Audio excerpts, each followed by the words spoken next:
నైమిషారణ్యంలో సౌనకాది మహర్షులందరూ సమావేశమై ఉండగా సూతుడు ఆ సౌనకాది మహర్షులకు చెబుతున్నాడట ఈ కథా విశేషాన్ని.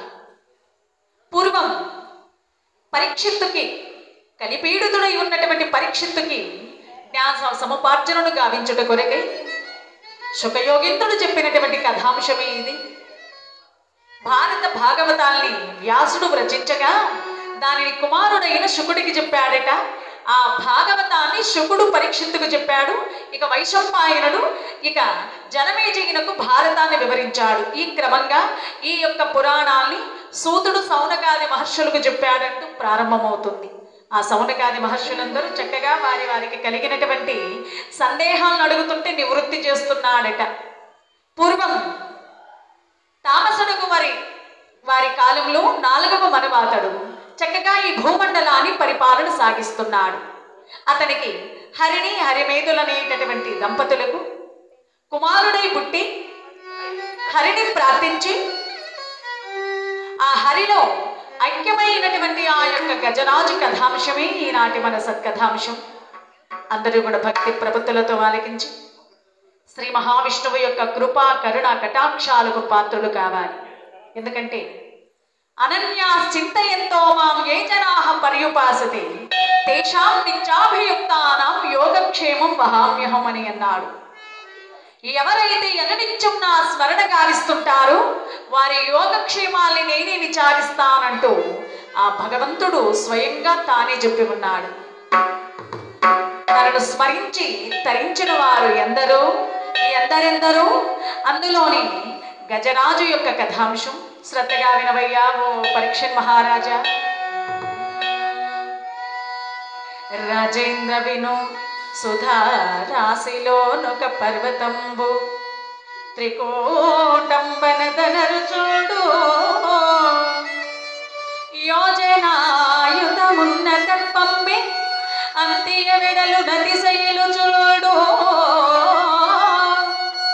కాంచనయసార కలధౌతములై 3 శృంగములు మనసియుడు భూరి భూజలతా గుల్జ పరిపుంజములు మోసి పరతెన చూసెలగేటి మత్తములను మరగే తిరిగడు దివ్య కిన్నెర జయము కలిగి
రాజామణి వైకుంఠపురం మిక్కిలి సుప్రసిద్ధమైనటువంటిది. అది బంగారు ఇనుము వెండి ధాతువులతో కలిసినటువంటి శిఖరత్రయంతో కూడి కోటి సూర్య తేజ ప్రభామానసమై ఈ 14 లోకాలకి వన్నె తెచ్చేటటువంటిది వైకుంఠం. ఆ పాల సముద్రం నిత్యం ఆ సాగర మాలికలు ఆ శ్రీహరి యొక్క ఆ పదస్పర్శ చేస్తూ తరిస్తూ ఉంటాయి. అలాంటి సమయంలో దట్టమైనటువంటి అరణ్యమనందలి ఒక గజరాజు 1,00,000 ఆడ ఏనుగులతో చక్కగా వనవిహారం సాగించుటకు ఆ వనవిహారం చేస్తున్నాడట. అడ్డు వచ్చినటువంటి మృగతండాలను తన ఉట్టన్న తొండములతో ఆ మృగాలన్నింటినీ అలా విసిరివేస్తున్నాడట. బాగా మదమెక్కి ఉన్నాడు. తనకేది ఎదురు లేదని, తనకి అసలు తిరిగే లేదన్నట్లుగా ఉన్నాడట ఆ కరిరాజు. ఆడ 1,00,000 ఏనుగులతో చక్కగా వనవిహారం సాగిస్తూ కామిని బృందంతో ఆ కాసారమంతా ఆ అరణ్యమంతా కలయ తిరిగాడు. ఏ విధంగా ఉన్నాడా గజరాజు? కొండ పెడలేరా వేదాంగ తొండములను రాజా, కొండ పెడలేరా వేదాంగ తొండములను రాజా, కొండ పెడలేరా.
గజరాజు అలా బయలుదేరి అరణ్యంలో సంచరిస్తుంటే ఒక పెద్ద కొండే కదలి వస్తోందా అన్నట్లుగా ఉందట. అతడి వెనుక తొండాన్ని ఊపుచూ తోకను కదిలించుకుంటూ రాగా అతడి వెనుక 1,00,000 ఆడ ఏనుగులు కదలి వస్తుంటే వాటి పాదధూళి ఆ అరణ్యమంతా ఒక్కసారిగా అలుముకుందట. ఏదో ప్రళయం సంభవించిందా అన్నట్లుగా ఈ గజరాజు యొక్క ఆ వచ్చుచున్నటువంటి ఆ యొక్క అలికిడిని విన్నటువంటి మృగములన్నీ భయభ్రాంత కంపితులయ్యేలా పలాయనాన్ని సాగిస్తున్నాయట. బాగా మనవికి ఉన్న కారణం చేత అడ్డు వచ్చినటువంటి పులులను తొండముతో అలా విసిరివేస్తున్నాడట. ఎలుగుబంటులు భయం చేత అలా గుహల్లోకి వెళ్ళిపోతున్నాయట. నెమలలో నిగంతాలకు పారిపోతున్నాయట. కోతులు అలా చెట్లెక్కిపోతున్నాయట. పాములన్నీ అలా భూమి లోపల చేరిపోతున్నాయట. అంటే కరిరాజు యొక్క కరస్పర్శ చేత ఆ అరణ్యములో ఉన్నటువంటి జంతువులన్నీ భయభ్రాంత కంపితులై పారిపోయాయట. ఆ ప్రకారంగా ఉండగా తన యొక్క ప్రియురాండ్రకు చక్కని ఆ పూగమ్మలను, అప్పుడే వికసించినటువంటి పూగమ్మలను విరిచి తన యొక్క ప్రియురాండ్ర నోటికి అందించుచు వారికి కలిగినటువంటి ఆ చెమటలను చాటల్లాంటి తన చెవులతో విసురుచూ కాంతారమంతా ఆ అరణ్యమంతా కలిగి తిరుగుతున్నాడు. కామిని మోహబద్ధ పాశమై ఆ యొక్క కరిరాజు తిరుగుచుండగా విధి వక్రించింది. వారిన బృందం దారి తప్పింది. దాహబాధ ఎక్కువైందట కరిరాజుకి. తన్ని వారణ కోసమని దగ్గరలో ఒక కమ్మని కాసారం కనబడిందట. ఓ ఈ కాసారములో నీరు త్రాగి విడుదామంటూ కరిరాజు తన పరివారంతో సహా ఆ కాసారం వద్దకొచ్చి కమ్మని నీరు కడుపారా త్రాగాడు. చూడండి కర్మ అనేది ఎలాంటిదో. కళ్ళు వెళ్ళిన చోటికల్లా కాళ్ళు వెళ్ళకూడదు. కాళ్ళు వెళ్ళిన చోటికల్లా మనిషి వెళ్ళకూడదు. కర్మ ఫలం అనేది ఏ విధంగా ఉంటుందంటే కళ్ళు చేసిన కర్మ కళ్ళే అనుభవిస్తాయట. ఇప్పుడు ఒక మామిడి పండును చూస్తాం. ఈ మామిడి పండును చూసి ఏం చేస్తాం? కాళ్ళతో వెళుతాం, చేతులతో గోస్తాం, చక్కగా నోటితో భోంచేస్తాం. తోటమాలది చూసి వీపు మీద 4 దెబ్బలు తగిలిస్తాడు. ఆ కారణం చేత ఈ నడిచి వెళ్ళిన కాళ్ళు బాధపడవు, కోసిన చేతులు బాధపడవు, తిన్న నోరు బాధపడదు, నిండిన పొట్ట బాధపడదు. ఏ కళ్ళైతే చూసాయో ఆ కళ్ళమ్మట నీళ్ళు వస్తాయట. అలాగా మనము దేన్నైతే చేసుకుంటామో దాన్ని మనం అనుభవిస్తాం. కర్మ ఫలం అంటారు. ఈ ప్రకారంగా కరిరాజు కమ్మని నీరు కడుపారా త్రాగి మరలు వెళ్ళిపోగా చక్కగా ఆ నీళ్ల లోపల దిగిందట. ఏనుగులకు సర్వసాధారణంగా నీళ్లను చూస్తే ఆనందం. ఈ నీళ్లను చూస్తే చక్కగా ఈత కొట్టాలనేటటువంటి కోరిక కలుగుతుంది ఈ ఏనుగులకు. ఆ ఆనందం చేత ఆ సరోవరంలో దిగి అటు నుంచి ఇటుకు, ఇటు నుంచి అటు ఈత కొట్టడం ప్రారంభించిందట.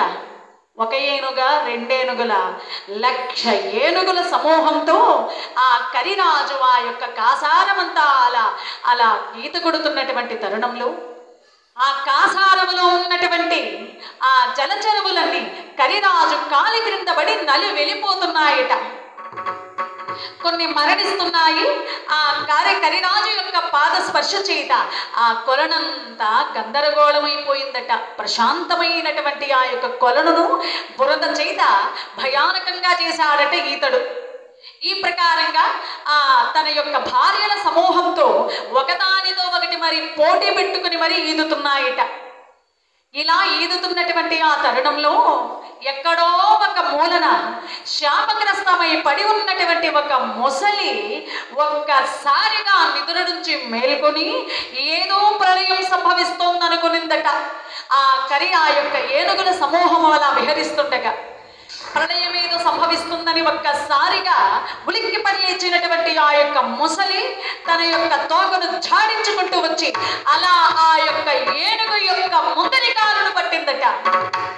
శ్రీమద్ రమారమణ గోవింద,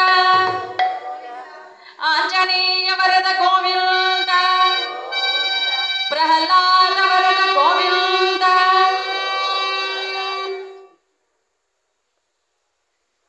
ఎప్పుడైతే ఈ మకరి కరిరాజు కాళ్ళు పట్టిందో బాగా బలసి అహంకారముతో మదమెక్కి ఉన్నది కనుక తన కాలి మీద ఏదో ఈగ వారిందా అన్నట్లుగా అనిపించిందట ఆ యొక్క ఏనుగుకి. తన కాలు పట్టుకున్నటువంటి ఆ ముసలిని ఒక్కసారిగా అలా విదిలించి కొట్టిందట. అది ఊరికి అలా పట్టుకుందేమో, ఆ ముసలి అల్లంత దూరాన వెళ్ళి పడిపోయిందట. ఈసారి పొగలు సెగలు కక్కుకుంటూ రోషం చేత మరలా క్రోధం చేత అలా వచ్చి ఆ కరిరాజు పాదాన్ని గట్టిగా పట్టిందట. ఈసారి బలంగా పట్టిందండి ఆ పాదాల్ని. ఆ పట్టిన పట్టు ఏ విధంగా ఉందండి? పాదము నేలమోపి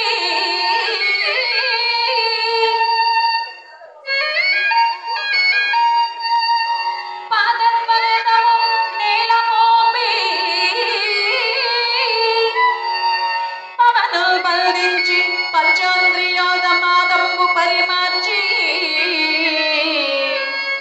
పుత్తిలతకల్ మారాకు హత్తించి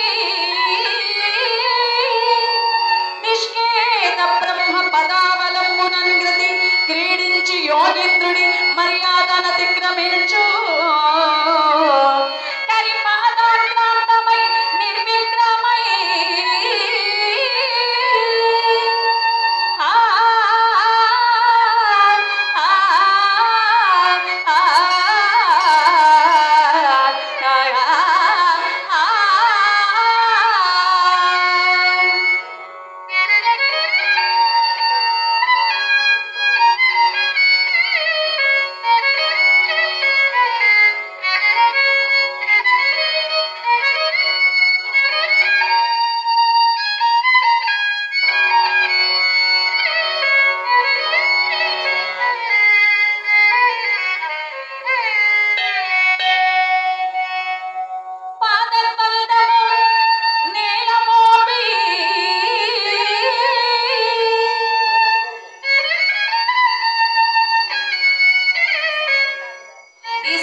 పట్టుకుందట.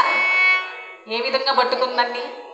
పాదెవ్వరము నేల మోపి తన రెండు పాదాలని నేల కానించి తన యొక్క పళ్ళతోటి ఆ కరిరాజు యొక్క పాదాన్ని గట్టిగా పట్టుకుందట.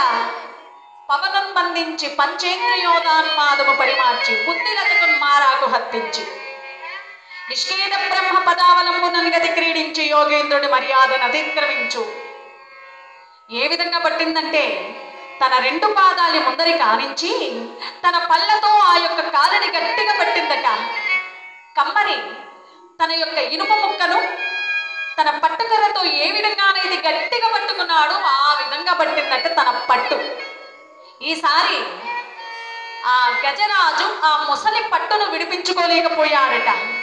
కాలు విదిలిస్తున్నాడు, అయినా అంతకంటే గట్టిగా పట్టిందట. ఏ విధంగా? పవనం బంధించి గాలిని కూడా బంధించి నిష్కేద బ్రహ్మ పదావలంబునన్ గతి క్రీడించి యోగేంద్రుడి మర్యాదను అతిక్రమించు.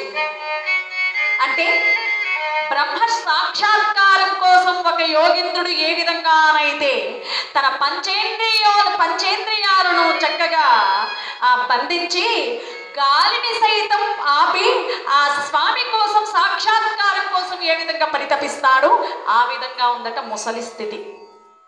తానున్న స్థితి చాలా గట్టిగా ఉంది. గజరాజు ఇది గమనించుకోలేకపోయాడు.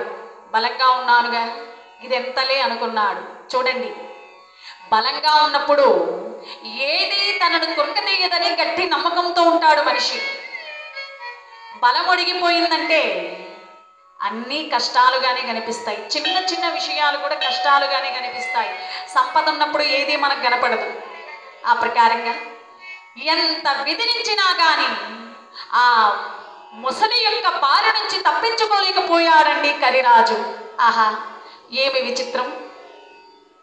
తరులను గిరులను సైతం నురుముసేయగలిగినటువంటి ఆ కరిరాజు పరిస్థితి ఏమైంది ఇప్పుడు? తరుల గిరుల నురుముసేయు కరిమకరికి చిక్కెనా, తరుల గిరుల నురుముసేయు కరిమకరికి చిక్కెనా, తరుల గిరుల నురుముసేయు కరిమకరికి చిక్కెనా.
చేసే పని నిస్వార్థమైందైతే దేంట్లోనైనా మనం విజయం సాధించవచ్చు.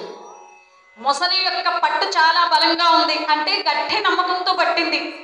గజరాజుకి నమ్మకం లేదు. ఎందుకంటే అహంతో ఉన్నాడు ఇతడు. అహంతో ఉన్న కారణం చేత మొసలి చేతిలో చిక్కిపోయాడండి ఇతడు. చూడండి, చేసే పని నిస్వార్థమైందంటే భగవంతుడే మనకు రక్షణగా ఉంటాడట. చేసే పని ఏదైనా సరే నిస్వార్థంగా ఉండాలి, భక్తి ప్రపత్తులతో ఉండాలి. ఈ రెండిట్లో ఏదొక్కటి దోషమైన ఆ కార్యంలో మనం సఫలతను సాధించిన విఫలతను మాత్రమే పొందాల్సి వస్తుంది. ఈ మధ్యలో ఒక ఆయన బెంగళూరులో బస్సు ఎక్కాడట, తిరుమల బస్సు ఎక్కాడు. కూర్చోకుండా బస్సులో తిరుగుతూనే ఉన్నాడట. కండక్టర్ చూశాడు, అయ్యా వెనకాల సీట్లు ఖాళీ ఉన్నాయి, వెళ్ళి కూర్చోండి అంటే ఆ మనిషి కూర్చోలేదట. సరే ఏమో వెనకాల కూర్చుంటే ఇతనికి ఏమన్నా నడుము నొప్పి ఉంది ఏమో అనుకున్నాడు. సరే కోలారు వచ్చింది, కొంతమంది దిగారు, మధ్యలో సీట్లు ఖాళీ అయ్యాయి. ఏమండి మధ్యలో సీట్లు ఖాళీ అయ్యాయి కూర్చోండి అన్నాడు, అయినా కూర్చోలేదట. బస్సులో తిరుగుతూనే ఉన్నాడు, అటు తిరుగుతున్నాడు, ప్యాసింజర్ల మీద పడిపోతున్నాడు, కండక్టర్ కాళ్ళు దుక్కుతున్నాడు. చాలా కోపం వచ్చిందట కండక్టర్కి. ఏమయ్యా ఎన్నిసార్లు చెప్పమంటావు, కూర్చోమంటే ఏంటిది? ఎంత చెప్పినా ఎంత కసినా కూర్చోనే లేదండి ఈ మనిషి. తిరుమలకు వచ్చేసింది బస్సు, అందరూ బస్సు దిగిపోయారు. ఈ మనిషి బస్సు దిగుతుంటే కండక్టర్కి అనుమానం వచ్చన్నాడు, ఏమండి ఒక సందేహం, బెంగళూరులో బస్సు ఎక్కినప్పటి నుంచి చూస్తున్నాను, కూర్చోమంటే కూర్చోకుండా బస్సులో తిరుగుతూనే వచ్చావు, నా ప్రాణం తీశావు, ఎందుకు ఇలా చేశావు, విషయం చెప్పవయ్యా అన్నాడు. అందుకు ఆ వ్యక్తి అన్నాడు, ఏం లేదండి, నేను దేవుడికి మొక్కుకున్నా, బెంగళూరు నుంచి తిరుమల వరకు కాలినడకను నడిచొస్తానని మొక్కుకున్నాను. ఆహా, కాలినడకను నడిచొస్తానని బస్సులో నడిచొచ్చావా? ఎంత తెలివితేటలో చూడండి భక్తులకి. అలాగా చేసే పని నిస్వార్థంగా భగవంతుడి మీద భక్తితో ఉండాలి, అంతేగాని మన సౌకర్యం చూసుకోవటం కాదు. సౌకర్యం మనం బాగుండాలి, అనుకున్న పని అయిపోవాలి. నేటి సమాజం పరిస్థితి ఇలాగే ఉందండి. కష్టపడకూడదు, లగ్జరీగా బతికేయాలి. వచ్చే ఆదాయం 100 రూపాయలు అయితే 1000 రూపాయలు ఖర్చు పెట్టాలి. మరి పనులతో పోల్చుకోవటం ఇది మరీ చాలా ప్రమాదకరమైనటువంటిది. అబ్బాయికి 3 లక్షల జీతం వస్తుంది, వీళ్ళు తృప్తిగా ఉంటారా? వీళ్ళకు మనశ్శాంతి ఉండదు. ఏమంటే పక్కింట్లో వాడికి గవర్నమెంట్ ఉద్యోగం అంట, తృప్తి లేదు మనిషికి. 3-4 లక్షల జీతం వస్తే కూడా తృప్తి లేదు. పోనీ గవర్నమెంట్ ఉద్యోగం చేస్తున్నారు, వాళ్ళన్నా సుఖంగా ప్రశాంతంగా ఉన్నారంటే వాళ్ళకు కూడా ప్రశాంతత లేదు. ఏమంటే మన వాడికి గవర్నమెంట్ ఉద్యోగమే కానీ జీతం తక్కువ, మాకేమన్నా 4 లక్షల జీతం వస్తుందా? ఈ ప్రశాంతత అనేది లేదండి మనిషికి. ఎంత చేసేటటువంటి పనిలో అసంతృప్తి అనేది ఉంది, ప్రతి ఒక్కరికి కూడా సంతృప్తి అనేది లేదు. కాబట్టి చేసే పనిలో విజయాన్ని సాధించాలంటే కష్టపడేటటువంటి తత్వం ఉండాలి. కష్టపడకుండా సుఖంగా బ్రతకాలనుకుంటే ఎట్లా బ్రతకగలరండి? కష్టపడే వాళ్ళు కష్టపడుతూనే ఉన్నారు, కూర్చొని తినే వాళ్ళు కూర్చొని తింటూనే ఉన్నారు. ఆహా, జీవితం ఈ ప్రపంచం అంతా ఎలా మారిపోయిందంటే కష్టపడే వాళ్ళకి ప్రశాంతత లేదు, సుఖంగా ఉండేవాళ్ళు కష్టపడటం లేదు. ఆ ప్రకారంగా ఈ కరిరాజు పాదాలు గట్టిగా పట్టిందండి ఈ యొక్క మొసలి. ఎంత విడిపించుకుందామన్నా, ఎంత ప్రయత్నించినా ఆ మొసలి యొక్క పట్టు నుంచి విడిపించుకోలేకపోతోంది ఈ యొక్క ఏనుగు. అవురా, ఏమిటి విచిత్రం! తరులను గిరులను సైతం నురుముసేయగలిగిన సమర్థత కలిగినటువంటి కరిరాజు ఒక్క మొసలి చేతిలో చిక్కడమా? ఏమిటి విచిత్రం! ఎంత ప్రయత్నించినా దీని బారి నుంచి నేను బయటపడలేకపోతున్నానే. ఎంత పశుబలమైనను దైవ బలం లేకపోతే నిస్తేజమే కదా. ఏమిటిది? మరి తన తోటి వచ్చినటువంటి ఆ యొక్క బృందం 1,00,000 ఆడ ఏనుగులు ఉన్నాయి కదా, అనేక విధాల రక్షించడానికి ప్రయత్నించాయి. ప్రయత్నించి ఈ గజరాజుని మాత్రం రక్షించలేకపోయాయిట. కొద్ది కొద్దిగా ఏం చేశాయి, ఈ ఏనుగులు ఒక్కొక్కటిగా జారుకోవడం ప్రారంభించాయిట. ఆహా, తన పరివారం ముందులే 1,00,000 ఆడ ఏనుగులు, మరి అనేక వేల కోట్ల ఏనుగుల చేత సేవలు చేయించుకునే నాకేం తక్కువ అంటూ ఇంతవరకు విర్రవీగిన గజరాజు ఒక్కొక్కరుగా అలా తన నుంచి అలా జారుకోవటాన్ని చూశాడట. అవురా, ఏమిటి విచిత్రం! నా వారనుకున్న వాళ్ళందరూ నేను కష్టంలో ఉండటం చూసి నన్ను రక్షించడం పోయి నన్ను విడిచిపెట్టి వెళ్ళిపోతున్నారా? ఏమిటిది? అందుకే ఎప్పుడు సంపదలు కలిగిన నప్పుడు బంధువులు చేరు రరుదెట్లనన్ తెప్పలుగా చెరువులు నిండిన కప్పలు 16,000 చేరు గదరా సుమతి అని అన్నారు. ఎప్పుడైతే సంపదలు కలుగుతాయో బంధువులు వేళ్లకు వేళ్ళొస్తారు. మావాడండి, మా వాళ్ళేనండి, మా సొంతం వాళ్ళండి, మాకు బాగా దగ్గరి వాళ్ళంటే దగ్గరికి వస్తారు. ఏ విధంగా? నీళ్ల నిండా చెరువు నీళ్లతో కలకలలాడుతూ ఏ విధంగా ఎప్పుడైతే నిండుతుందో కప్పలన్నీ వచ్చేస్తాయట. 10,000 కప్పలన్నీ ఆ చెరువు నిండా వచ్చేస్తాయి. మరి ఆ సంపదలు అనేది మాయమైతే ఆ బంధువులు కూడా లేకుండా పోతారట. ఏ విధంగా? ఎప్పుడైతే ఈ చెరువు ఎండిపోతుందో కప్పలన్నీ ఏ విధంగా మాయమైపోతాయో మనము సిరి సంపదలు అనేది లేదంటే తన వాళ్ళే అయిన వాళ్ళే సొంత వారే. మాకు పూర్వం బంధాలు చక్కగా సంబంధాలు ఉండేవి, ఇప్పుడు అవేం లేవు, మాకు వాళ్ళకి ఎలాంటి సంబంధం లేదు అంటూ మెల్లగా జారుకుంటారు. ఆ రకంగా అంతా బాగున్నంత వరకు పరివారం అందరూ లక్షల మంది తన చుట్టూ ఏనుగులన్నీ ఉన్నాయి. ఇప్పుడు తాను కష్టంలో ఉండేసరికి ఒక్కొక్క ఏనుగే మెల్లగా వెళ్ళిపోతున్నాయట. అవురా, ఏమిటిది? ఏమిటి విచిత్రం? ఇంత బలముండి నేను ఈ విధంగా ఈ ముసలి చేతిలో చిక్కటమా? ఏమిటి విచిత్రం?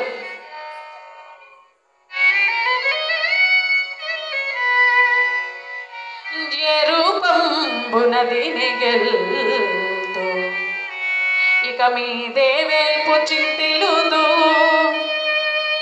ఏ రూపంబునది నిగెల్తో ఇక మీదే వేల్పు చింతిలుదు. ఎవ్వారెడ్డమిక ఎవ్వారి ప్రభువోత్తము వారింపగలేరే. మృక్కిద దిక్కుమాలిన మురారింపగా ప్రపుణ్యాత్మకు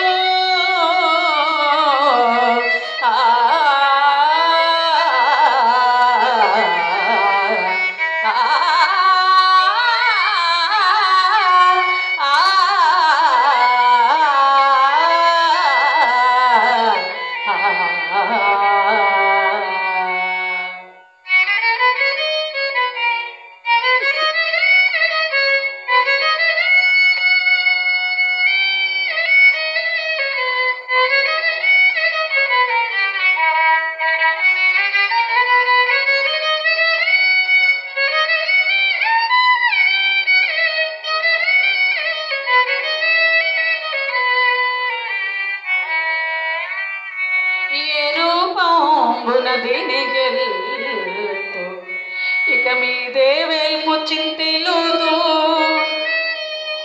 అన్నీ తనకు వంటాదండా బలమున్నంత వరకు భగవంతుడు గుర్తుకు రాడు. గజరాజు పరిస్థితి కూడా అలాంటిదే.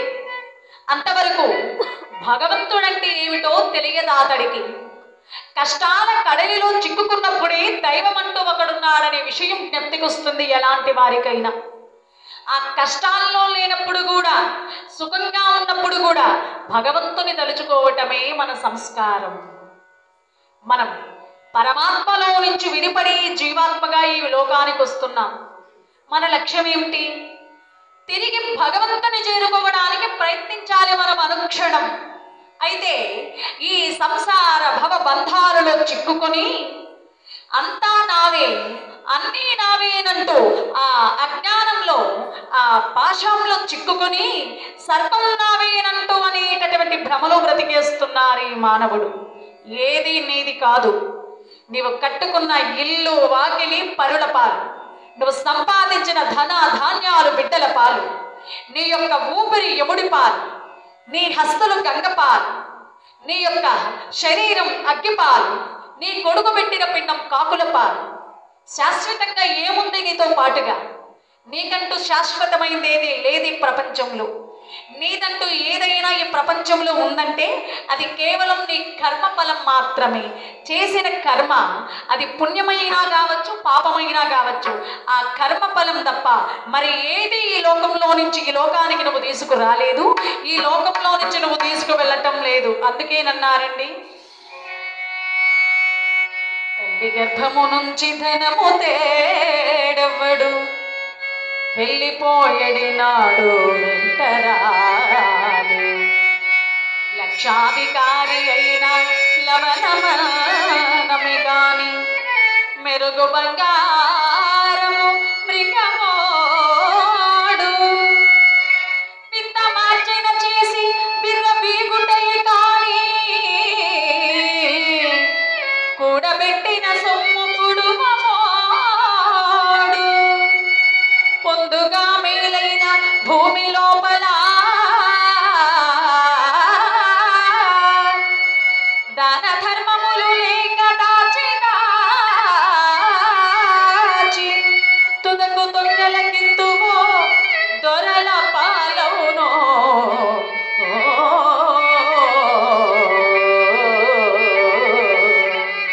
జుంటి తేనెయలు కూర్చి తెరువరికియవా భూషణ వికాస శ్రీధర్మపుర నివాస దుష్ట సంహార నరసింహ దురిత దూరా.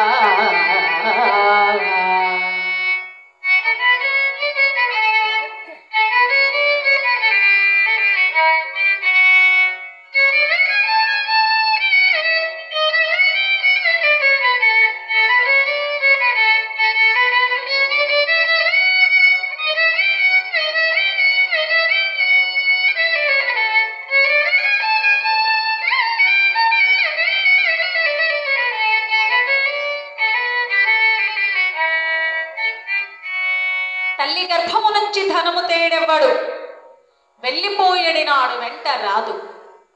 పుట్టేటప్పుడు ఏమైనా తెస్తున్నామా ఈ లోకానికి? ఉట్టి చేతులతో వస్తున్నామా ఈ లోకంలోకి? పోయేటప్పుడు ఏదైనా వెంటబెట్టుకు వెళుతున్నామా అంటే పోయేటప్పుడు ఒట్టి చేతులతోనే వెళుతున్నాం. కూడబెట్టిన సొమ్ము తోడు రాదు. పొద్దుగా మేలైన భూమి లోపల దానా ధర్మములు లేక దాచి ఈ మనిషి ఈ దానా ధర్మములు చేస్తే ఎక్కడ సంపదలు తరిగిపోతాయేమోనన్న భయం చేత చాలా జాగ్రత్తగా బట్టి పెట్టుకుంటాడండి. గుడికి ఒక 1000 రూపాయలు ఇస్తే ఎట్లా? గుడికి చందా అడిగారు, ఏమేమి 50 రూపాయలు పట్టుకొచ్చి చందా అంటే గుడికి. అదే మన ఇంట్లో బిడ్డ బర్త్డే ఫంక్షన్ అయితే 1,00,000 రూపాయలు గ్రాండ్గా ఫంక్షన్ చేస్తాం. అది లెక్కకు రాదండి మనకు. గుడికి ఇచ్చి 50 100 చాలా పెద్ద నోటుగా కనిపిస్తుంది. అదే ఇంట్లో మన బిడ్డకు ఫంక్షన్ వచ్చి పండగ వస్తే ఒక 10,000 రూపాయలు ఇచ్చి సునాయాసంగా వాళ్ళకు బాధ తెలియకుండా బట్టలు కొనిచ్చేస్తాం, మరుసటి రోజు చిరిగిపోయే బట్టలకి. మరి మన కోసం ఖర్చు పెట్టుకోవడానికి సంతోషం ఉంటుంది, దేవుడి కోసము పేదల కోసము అంతో ఇంతో దానం చేయాలంటే అది చాలా పెద్దదిగా కనిపిస్తుంది. పోయేటప్పుడు ఏమైనా తీసుకువెళుతున్నామా? పోయేటప్పుడు తీసుకువెళ్ళేదంటూ ఏదీ లేదు. ఇక్కడ సంపాదించిందంతా ఇక్కడే వదిలిపెట్టి వెళుతున్నావు. నువ్వెంత కోటీశ్వరుడు అయినా, నువ్వెంత కోట్లు సంపాదించినా, నువ్వెన్ని మిద్దెలు మేడలు గట్టినా నిన్ను మట్టిలో పాతి పెడతారు కానీ నిన్ను శాశ్వతంగా నీ శివాన్ని ఇళ్లలో పెట్టుకోరు. ఎంత జ్ఞానం అండి! కోటాను కోట్లు సంపాదిస్తాడు. ఎందుకండి అంటే తరతరాలు కూర్చుని తిన్నా నా బిడ్డలు వారి బిడ్డలు మునిమనవలు కూర్చుని తినే ఆస్తిపాస్తులు ఉండాలంటారు. పిచ్చి కాకపోతే 2వ తరం వచ్చిందంటే నీ ఫోటోని నీ ఇంట్లో పెట్టరు. అట్లాంటిది తరతరాలు కూర్చుని తిని ఆస్తిపాస్తులు సంపాదించాలని లెక్కలేనంత కర్మను నువ్వు మూటగట్టుకుంటున్నావు. ఎంత వివేకం చూడండి. మనిషి పోయి 10 ఏళ్ల పైనైనా ఆయన కోసంగాను చూడండి, వారు సాధారణమైనటువంటి కుటుంబం నుంచి వచ్చి మరి ఇటువంటి మహత్తరమైనటువంటి కార్యక్రమం జరపాలన్నటువంటి గొప్ప సదుద్దేశ్యం చేత మరి విశ్వనాథ శర్మ గారి, విశ్వనాథ పిళ్ళయ్య గారి జ్ఞాపకార్థంగా వారి కుటుంబ సభ్యులండి కష్టమనుకోకుండా ఇటువంటి మహత్తరమైనటువంటి కార్యక్రమం. ఎందుకంటే ఆయన ప్రతి శనివారం ఉపవాసం ఉంటారట, ఏకాదశి వ్రతం చేస్తారట, మరి 108 దివ్య దేశాలను తిరుగుతూనే ఉంటారట, వైష్ణవ క్షేత్రాన్ని మరి అనేకమైనటువంటి పుణ్యక్షేత్రాన్ని నిత్యం సందర్శిస్తూ ఉంటారట. అంతేకాకుండా ఆ స్వామివారు ఏలినటువంటి ద్వారకకు వెళ్ళి స్వామిని దర్శించి అక్కడ తన తుది శ్వాసను విడిచిపెట్టారట ఆయన కోసంగాను. అంటే ఆయన భగవంతుడి సాన్నిధ్యంలోనే ఉన్నాడండి, మరెక్కడో కాదు. వారి కోసంగా వారి జ్ఞాపకార్థంగా ఇటువంటి భాగవత సప్తాహం జరిపించాలని గొప్ప సదుద్దేశ్యం చేత వారి కుటుంబ సభ్యులు చక్కగా సంతాన వేణుగోపాల స్వామి వారి ఆ ఆలయాన్ని నిర్మించడంతో పాటుగా వారి జ్ఞాపకంగా అనేక పుణ్య కార్యక్రమాలు జరిపిస్తూ ఈసారి మహత్తరమైనటువంటి భాగవత సప్తాహాన్ని జరిపించడానికి చక్కగా కంకణం కట్టుకున్నారు. మరి ఈ ప్రతిఫలమంతా మహానుభావుడికి చేరి వారికి భగవంతుడి సాన్నిధ్యంలో నిత్యమా స్వామి వారి అనుగ్రహానికి పాత్రులై ఉండాలని మనసారా ఆ శ్రీకృష్ణ పరంధామని మరీ మరీ కోరి ప్రార్థిస్తున్నాం. రమణ గోవింద ఆంజనేయ వరద గోవింద ప్రహ్లాద వరద గోవింద. చూడండి, గోవిందనామం అనేది చాలా గొప్పదండి.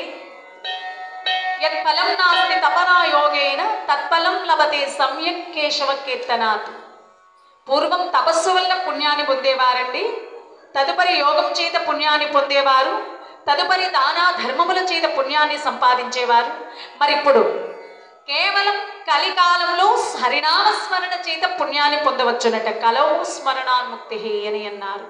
కాబట్టి అందరూ కూడా మరొక్కసారి గట్టిగా ఆంజనేయ వరద గోవింద, రాధికారమణ గోవింద, ప్రహ్లాద వరద గోవింద.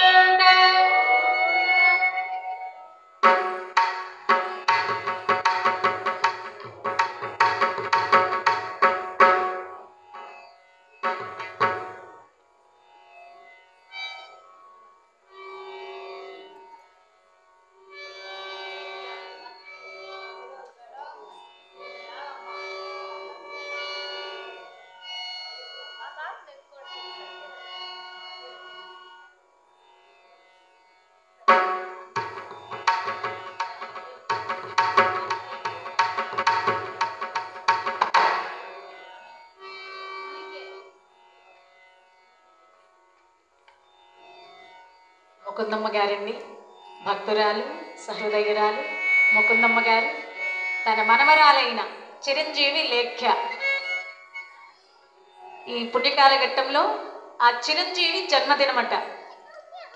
శ్రీకృష్ణుడి అనుగ్రహంతో లేక పుట్టినటువంటి లేఖ్య ఆ చిరంజీవి జన్మదిన వేడుకలతో వాళ్ళ నానమ్మ గారు ముకుందమ్మ గారు చాలా సంతోషంతో ఆ చిరంజీవి కలకాలం నిండు నూరేళ్లు ఆయురారోగ్య భోగభాగ్యాలతో వర్ధిల్లాలని జన్మదిన శుభాకాంక్షలను తెలియజేస్తూ మా కథా బృందం వారిని గౌరవిస్తూ ఇలాంటి పుణ్యకాల ఘట్టంలో వెయ్యిన్ని 16 రూపాయల కానుకను మా కళాకారులకు సమర్పించారండి ముకుందమ్మ గారు. వారికి ఆ శ్రీకృష్ణ పరంధాముడి దివ్యానుగ్రహం కలిగి చల్లగా వర్ధిల్లాల్సిందిగా కోరుతూ మరి చిరంజీవి లేఖ్యాకు శ్రీకృష్ణ పరంధాముడి దివ్యానుగ్రహం కలిగి సకల విద్యాబుద్ధులతో ఆయురారోగ్య భోగభాగ్య అష్టైశ్వర్యాలతో ఇటువంటి జన్మదిన వేడుకలను శతవసంతాలను జరుపుకుని నిండు నూరేళ్లు సకల ఐశ్వర్య ఆయురారోగ్య భోగభాగ్యాలతో వర్ధిల్లాల్సిందిగా కోరి స్వామిని మనసారా ప్రార్థిస్తున్నాం.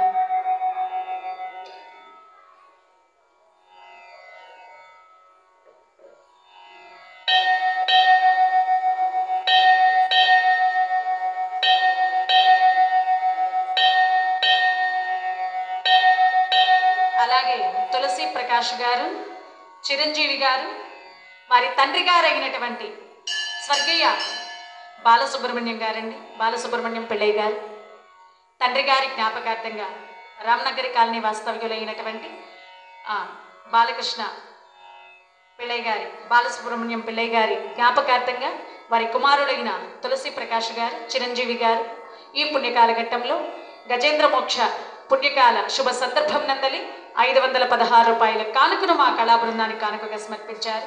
తులసి ప్రకాష్ గారు, చిరంజీవి గారు, వారి తండ్రి గారైన బాలసుబ్రహ్మణ్యం పిళ్ళయ్య గారు వారి దివ్యాత్మక శాంతి చేకూరి వారికి శ్రీకృష్ణ పరంధాముడి దివ్యానుగ్రహంతో ఆ పరంధాముడి సాన్నిధ్యం వారికి తక్కాలని, స్వామివారి యొక్క కైంకర్యాన్ని ఆ కైంకర్యం వారికి సిద్ధించాలని ఆ శ్రీకృష్ణ పరంధాముని మనసారా కోరి ప్రార్థిస్తున్నాను.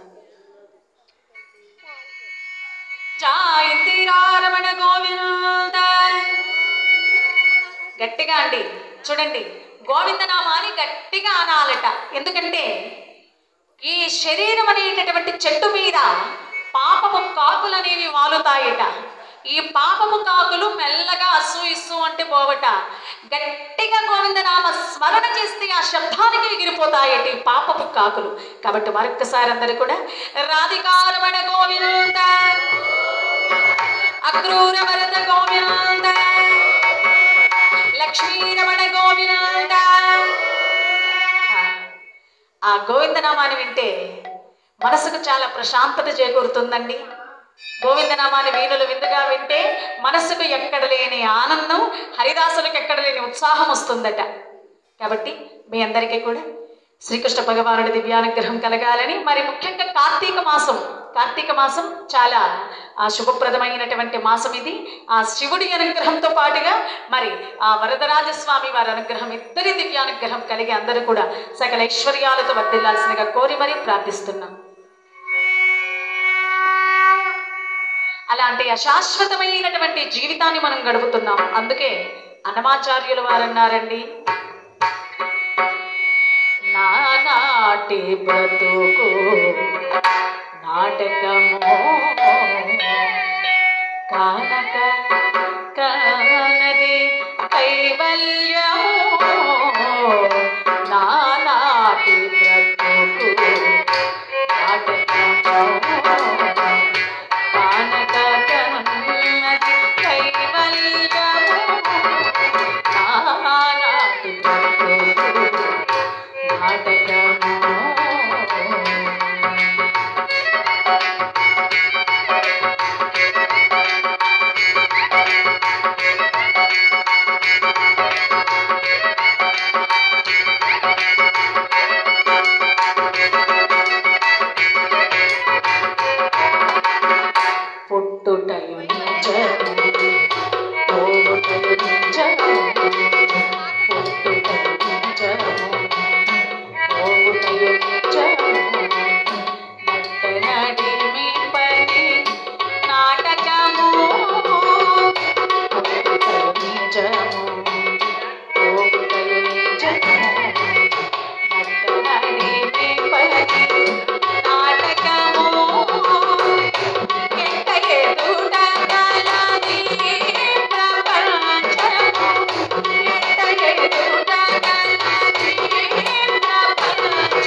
అన్నమాచార్యుల వారు ఎంత అద్భుతంగా మనకు అందించారండి సంకీర్తన స్వరూపంలో. 32,000 సంకీర్తనలతో అద్భుతమైనటువంటి స్వామివారి పైన అనేక రచనల్ని గావించారు ఆ స్వామివారి పైన. అందులో కొన్ని ఆణిముత్యాల వంటి కీర్తనలు. అన్నమాచార్యులు మరి మధ్యలో ఒక దగ్గరలాగే కథ జరుగుతుంటే అడిగానండి, అన్నమాచార్యులు అంటే ఎవరో తెలుసా అంటే అందులో ఒక అబ్బాయి టక్కున లేచి చెప్పాడు, తెలుసండి నాగార్జుననే కదా, మేము కూడా చూసాం సినిమాలు అన్నాడు. అంటే నాగార్జున సినిమా దిగిపోతే అన్నమాచార్యులు అంటే ఎవరో తెలిసేది కాదు మన వాళ్ళకి.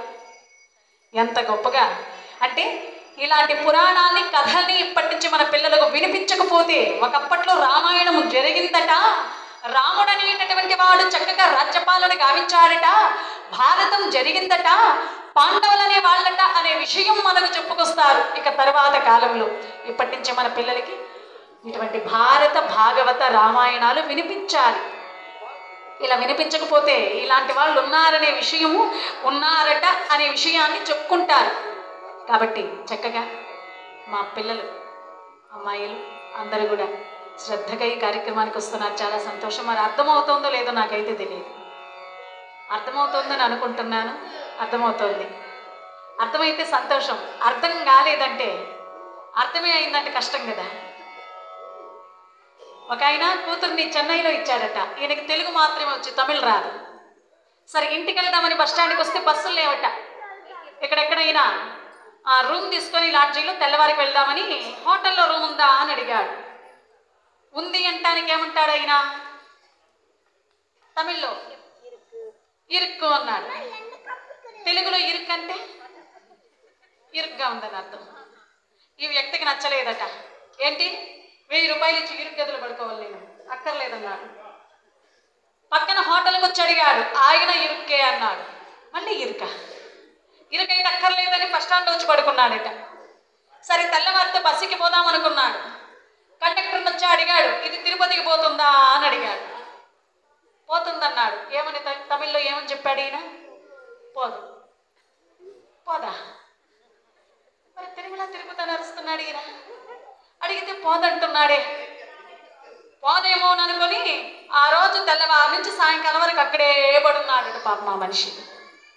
ఆ విధంగా అర్థమైతే సమస్య లేదండి, అర్థం కాకపోతే అన్ని సమస్యలు ఉంటాయి. ఈ విధంగా చక్కగా మా పిల్లలు, అమ్మాయిలు, పెద్దవాళ్ళు అందరూ కూడా ఈ జరిగేటటువంటి భాగవత సప్తాహం, భాగవతం అసలు అర్థం కావటమే చాలా కష్టమండి. భారతం అంటే అర్థమవుతుంది, రామాయణము అర్థం చేసుకోవచ్చు, భాగవతాన్ని అర్థం చేసుకోవటం చాలా కష్టం. అది మహామహులకే సాధ్యం కాదు. కాబట్టి శ్రద్ధగా ఈ కార్యక్రమాన్ని వినడానికి వచ్చిన మీ అందరికీ కూడా మరీ మరీ ధన్యవాదాలు తెలియజేస్తున్నాము. అలాగే ఇందరికీ అభయములు ఇచ్చు చేయి తందనానాహి బ్రహ్మము సందర్భానుసారంగా మా లావణ్య గారు అప్పుడప్పుడు ఇలాంటి ఒక మంచి మంచి సంకీర్తనలు అడుగుతూ ఉంటారు. తప్పకుండా పాడతామండి. అవురా, ఎంత పశుబలమైన దైవబలం లేకపోతే నిస్తేజమే కదా. తరులను గిరులను నురుము చేయగలిగిన సమర్థత కలిగిన ఈ కరిరాజు ఒక్క మకరి చేతిలో పడిపోవటమా? ఎలా? దీని బారి నుంచి నన్ను రక్షించే రక్షకులు ఎవరు? రక్షకులే లేరా? నన్ను రక్షించే వాళ్ళే కరువైనారా? ఇప్పుడు నేను ఎవరిని ప్రార్థించాలి? నేను ఎవరికి చెప్పుకోవాలి? నేను ఏమని ప్రార్థించాలి? అవురా, భగవంతుడనేవాడున్నారట. ఉంటే అతడు ఎక్కడున్నాడు? అసలు ఎలా ఉన్నాడు? అతడు ఏం చేస్తాడు? ఓ భగవంతుడా, నువ్వెలా ఉంటావో నాకు తెలియదు. నీతో అవసరం వస్తుందని కూడా నేను ఎప్పుడూ అనుకోలేదు. ఇప్పుడు నీతో అవసరం వచ్చింది. నువ్వెలా ఉంటావో నాకు తెలియదు. చేతన అచేతన జగన్నికేతన, చేతన అచేతన జగన్నికేతన, చిదానంద ఘన మహిమా పవన సనాతన, చేతన అచేతన జగన్నికేతన, చిదానంద ఘన మహిమా పవన సనాతన, చేతన అచేతన జగన్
ఎవని లోపల నుండు లీనమో ఎవని ఎందు పరమేశ్వరుడెవ్వడు మూల కారణమెవ్వడు అనాది మధ్యలయుడెవ్వడు సర్వము తానే అయిన వాడెవ్వడు ఈశ్వరుని శరణము వేడేదా ఈశ్వరుని శరణము వేడేదా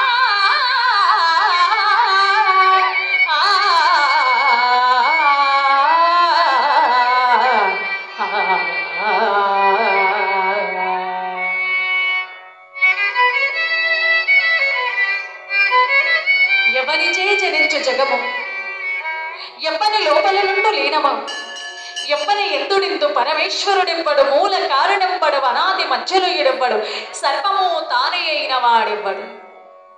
నువ్వెలా ఉంటావో నాకు తెలియదు స్వామి.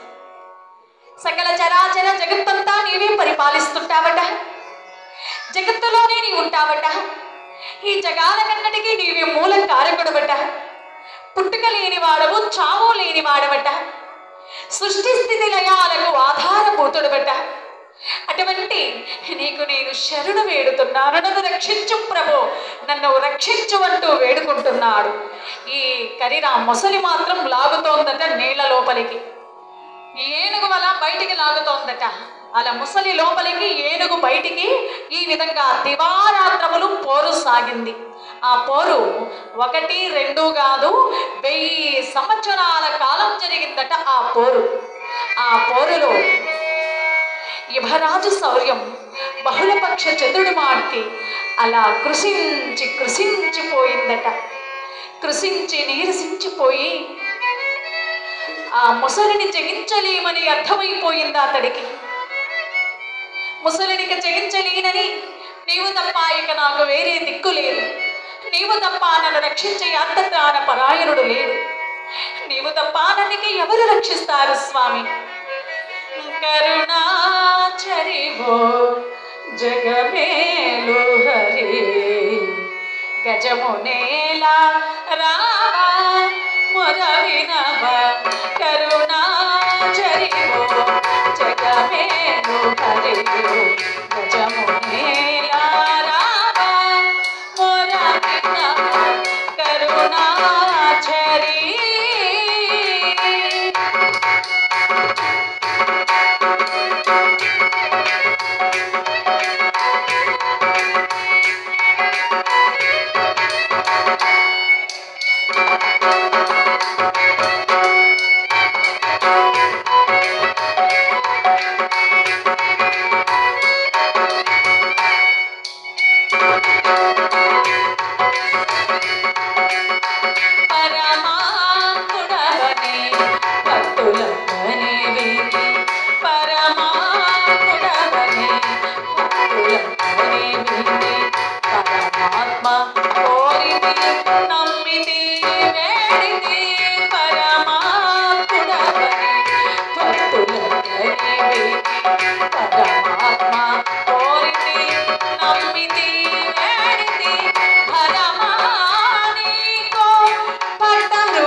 దేవా, కరుణా సముద్రుడు బట్ట, దయాంతరంగుడి బట్ట, ఈ గజరాజును రక్షించడం నీకు భారమా స్వామి?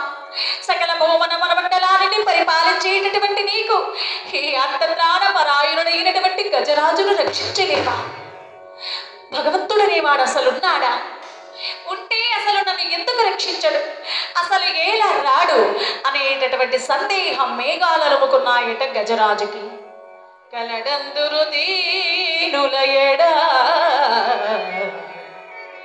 కలడందురు పరమయోగుల గణముల పాలు,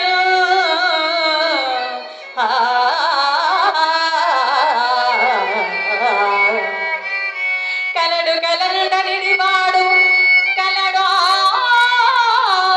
లేడో,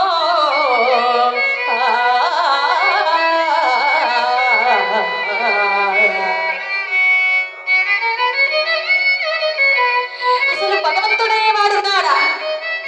ఉంటే నన్ను ఏల రక్షించడు, నన్ను ఏల కాపాడడు. ఓ కరుణా సింధు, ఓ పరాత్పర, దీన జనోద్ధార, కరుణారస హృదయ, భక్త మందార, ఏమిటి నా పరిస్థితి? ఒక్కసారిగా అలా మొరపెట్టుకుంటున్నాడు. చింత చితి జీవం లేని శరీరాన్ని దహించి వేస్తే చింత ప్రాణమున్న శరీరాన్ని దహించి వేస్తుందట. చితి కన్నా చింత చాలా చెడ్డదన్నారు. ఆ చింత అనేదుంటే కోటీశ్వరుడైనా ప్రశాంతంగా ఉండలేడు. చింతను వేడినట్లయితే చెట్టు కిందన్నా ప్రశాంతంగా ఉండగలడు. ఆ ప్రకారంగా గజరాజుని ఇక ఎదిరించలేమోనన్నటువంటి ఆ చింతతోటి గజరాజు కృంగిపోతున్నాడట. మొసలి బారిన పడినటువంటి ఆ గజరాజు కృంగిపోతున్నాడు. మరి కరుణా సముద్రుడవు, అర్థత్రాణ పరాయణుడవు, అనాథ రక్షకుడు, దీన జనోద్ధారుడు అయిన నీవు ఎందుకు నన్ను ఏల రక్షించమంటూ వేడుకుంటున్నాను. ఆ స్వామి కరుణారస హృదయుడు, ఆర్తుల పాలిటి కల్పతరువు. అందుకే హనుమాచార్యుల వారన్నారండి, ఇందరికీ అభయంబులిచ్చు చేయి కందువగు మంచి బంగారు చేయి. ఇందరికీ అభయంబులిచ్చు చేయి కందువగు మంచి బంగారు చేయి. ఇందరికీ అభయంబులిచ్చు చేయి.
పాలుటి కల్పతరువు, కోరిన వారి పాలిటి కొంగు బంగారం, తలచిన వెంటనే కరుణించేటటువంటి కరుణా సముద్రుడు. మరి కరిరాజును మరి రక్షించలేదు ఎందుకో మరి ఈ సమయంలో అనేక విధాలుగా ప్రార్థిస్తున్నాడు. ఇలా ప్రార్థించి ప్రార్థించి తన శక్తి సామర్థ్యాలన్నీ ఒడిగిపోయాయట. ఆ యొక్క కొలనంతా గజరాజు యొక్క రక్తంతో ఎర్రగా మారిపోయిందట సరోవరం అంతా. ఆ శరీరంలో శక్తులన్నీ ఒడిగిపోయాయి. శరీరంలో శక్తులన్నీ ఒడిగి నీరసించినటువంటి ఆ గజరాజు వేరే దిక్కులేక ఆ స్వామిని మరీ మరీ వేడుకుంటున్నాడు. ఓ కరుణా సముద్ర, కరుణారస హృదయ, ఆర్తత్రాణ పరాయణ, మరి మోక్ష జనహితకారి, నా విజయాశలన్నీ అడగట్టుకుపోయాయి. ఇక నువ్వు తప్ప నన్ను రక్షించు వారెవరూ లేరు స్వామి. అన్యదా శరణం నాస్తి త్వమేవ శరణం మమ. నీవు తప్ప వేరే దిక్కు లేదు నాకు. ఏమిది? కోటి లక్ష ఏనుగులతో, లక్షల ఏనుగులతో కొలువు చేయబడి ఊరికి కొడుచి కూర్చుంటక ఈ అడవికి నేను ఎలా రావాలి? వచ్చి తినిపో, ఆహారం తిని మరలి వెళ్ళిపోక నీరు త్రాగాలని ఈ సరోవరానికి ఏలా రావాలి? వచ్చి తినిపో, ఈ యొక్క కొరడులో నేను ఏలా దిగవలను? దిగి తినిపో. ఈ నుండ నేల, ఈ పాపిష్టి ముసలి రానేలా, నన్ను ఇలా పట్టనేలా? ఇది నా ప్రారంభమా? అవశ్యమను భోక్తవ్యం కృతం కర్మ శుభాశుభమని అన్నారు. చేసిన పుణ్యమైన పాపమైన అనుభవించక తప్పదన్నారు. ఇది నేను చేసుకున్న ప్రారంభమా మరి?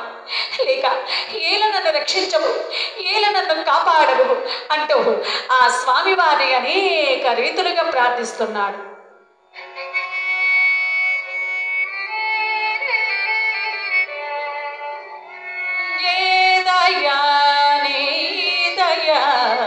మధుర వీక్షణము, ఏ దయా నీ దయా మధుర వీక్షణము, ఎన్నాళ్ళనో ప్రభు ఈ నిరీక్షణము, ఏ దయా నీ దయా మధుర వీక్షణము,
నిన్ను ప్రార్థించే శక్తి కూడా నాకు లేదు.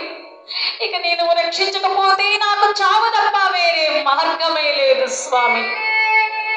ఇక నేను పోరాడే శక్తి సామర్థ్యాలు ఒడిగిపోయాయి. నువ్వు రక్షించలేదంటే ఇక నాకు చావే శరణ్యం అంటూ ఆ శ్రీహరిని, ఆ సందేహమేఘాలు భగవంతుడు లేడనేటటువంటి ఆ సందేహమేఘాలు పూర్వజన్మ సుకృతం చేత తొలగిపోయాయి. ఒక్కసారిగా ఆ స్వామివారి ఎలుగెత్తి ప్రార్థించాడట. ఎక్కడో వైకుంఠంలో ఉన్నటువంటి శ్రీహరి చెవులలో పడిందట ఆ యొక్క మొరలు. ఆ వైకుంఠం ఇక్కడెక్కడో లేదండి, ఎంతో దూరంలో ఉందట. మరి పోతన మార్చులు ఆ వైకుంఠ పురాన్ని ఎంత దూరంలో ఉన్నదనేటటువంటి విషయాన్ని ఎంత అద్భుతంగా రచించాడండి. అలా వైకుంఠ